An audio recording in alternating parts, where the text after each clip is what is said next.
Hi, my name is Jennifer and I'm with the Midland Center for the Arts. So for this activity, we are going to explore artist Georgia O'Keeffe. So Georgia O'Keeffe was born in 1887 on a farm in Wisconsin. She knew from an early age that she wanted to become an artist, and she went on to study in New York and Chicago. By the late 1920s, she actually became one of the most significant artists of the time, with her paintings of large-scale flowers and close-ups of flowers, and also images of the New York skyline. So today we're going to use her work as an inspiration as we learn more about the color wheel and selecting different colors for our works of art. But before we do that, let's take a look at some of her paintings. So I'm going to move this over here. So this is an example of one of Georgia's flowers. What do you notice about it? And what do you notice about the colors? So look at the colors, the scale, or how big something appears. You can look at the movement of the lines. She uses a lot of curving, flowing lines. Differences in the background of the flower, you can look at that. That will be kind of important as we go on to do our project. So we also have images of other flowers of hers. So here's another example of one of her works. And we have one more for you to look at. This is actually one of my favorite. And you can kind of choose which is your favorite too. So now that you have a little glimpse of her work, and I encourage you to look at it a bit more, let's get started on our own art project. So I'm just gonna close this up. All right. So there are a couple different ways you can do this project. If you have older campers, or if you're a bit older, you can use watercolor paints for your masterpiece, your Georgia O'Keeffe masterpiece. And if you have younger kiddos that are doing this project, I would encourage you to use washable markers. There's a lot you can do and play around with washable markers. So for these two paintings or drawings, I really focused on the color wheel and using different types of colors. So this is an example of the color wheel. So you'll see we have our three primary colors. We have yellow, blue, and red. And when you mix those primary colors, you actually get the colors in between. So when you mix yellow and blue, you get green. When you mix yellow and red, you get orange. And when you mix red and you mix blue, you get purple. I've also included these extra kind of colors around the sides. And so these colors are created by mixing a primary and a secondary color. Now, as you're creating your masterpiece, I really encourage you to think about complementary colors and the warm versus cool colors that you're using. So complementary colors are really easy to spot because they're actually straight across from each other on the color wheel. So if you can find a color wheel online or even create your own, I would encourage that. You can spot those complementary colors. And complementary colors are really neat because when you use them, it makes both of the colors appear more vibrant. So for these works, I decided to use purple and yellows because those are complementary colors. So it makes these two colors really stand out. For the background, I chose green for mine. So I was thinking, well, most of my painting is shades and drawing is shades of purple and blue. So I'm going to use a cool background. So our cool colors are going to be those that are side by side on one half of the color wheel. So green, blue, and purple or violet are our cool colors on this color wheel. And our warm colors, think of a warm sunny day or a warm desert. So those colors are going to be yellow, orange, and red in this color wheel. So now that we've taken a look at this, let's get started and have some fun. So I have a set of washable markers here that I'm going to use, and I'm going to use watercolor paper for this. So I'd encourage you to use watercolor paper. It's a little bit heavier. You can get it at local craft stores.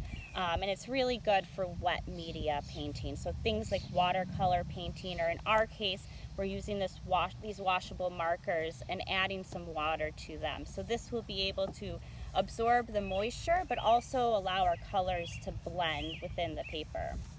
So I'm going to start by using a pencil, and I am just going to sketch out my flower. Please be creative with this. So I chose these kind of really big looking flowers, but you can experiment with different flowers that you even find in your backyard. So why don't you go for a nature hunt and see what kind of flowers you can find as your inspiration. So I'm just gonna draw some petals. As with any art project, your creativity is your limit, and there's no right or wrong way to do it. So play around, but I do encourage you as always to sketch out with a pencil first in case you make a mistake. It's really easy to get rid of that mistake. So once I have my flower sketched out, I'm gonna select one of my washable markers. Oops. And I am just going to color in here. I'm gonna get my paper pretty saturated. I kind of am using looser lines. Now I'm gonna look at my color wheel, and I'm gonna use one of the colors that's in that color wheel side by side, so I know that it's going to look nice and kind of blend in. So I'm just gonna kind of scribble on here and add some fun colors. And then around the edge, I'm gonna go with an even darker shade. I'm gonna go with some dark orange. So since these are washable markers, the pigment is actually suspended in water in these markers. So you can actually just take, I have an old paint glass that I use for all my art projects. I'm just have some water in it. I'm gonna dip it in water, and you can actually blend the colors just by applying some water. So it's kind of like watercolor painting, but it's a little bit easier for those who don't have kind of the fine motor skills yet, or have trouble with the process of creating a watercolor painting. So I kind of like how that looks, so I'm gonna leave that. And let's see here. Now I'm gonna add some light purple to my petals. Set that aside. So again, you can just kind of color in with your marker. You can use any brand of washable marker for this. Okay, some color there. And then let's add a little bit of this kind of fuchsia looking color. I like this color.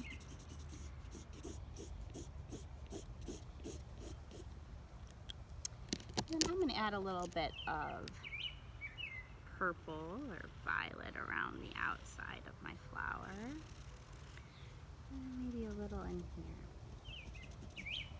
And then again, you just get your paintbrush, get it a bit wet, and you can blend all of those colors together to create a watercolor-like technique. Now, if I'm pulling the colors up from here, I'm gonna pull up more of that fuchsia color. If I go over here and blend the colors and pull down, it's gonna push more of my kind of light purple down. So keep that in mind as you're pushing your colors around, that depending on the direction and the color you're pulling or pushing, you'll get a different effect. I have a little ant friend who's joining us for our project too, it looks like. So you can go ahead and just keep going with all of your petals. Once you're finished with your petals, don't forget to add some color to your background. So I'm gonna kind of replicate what I did before, and I'm gonna add some green, a little bit of a lighter, more yellowy green, kind of matches my tablecloth here.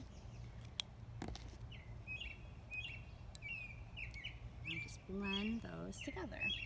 I always like to have paper towel handy too, so if my paintbrush is a little too wet, I can go ahead and dry that paintbrush. So keep going until you've finished your masterpiece. Make sure to let it dry and then share it with us at Midland Center for the Art on social media. You can even hashtag MakeArtVirtual and share it there. And we hope that you have fun with these art projects and enjoy maybe doing some of them outdoors. See you next time.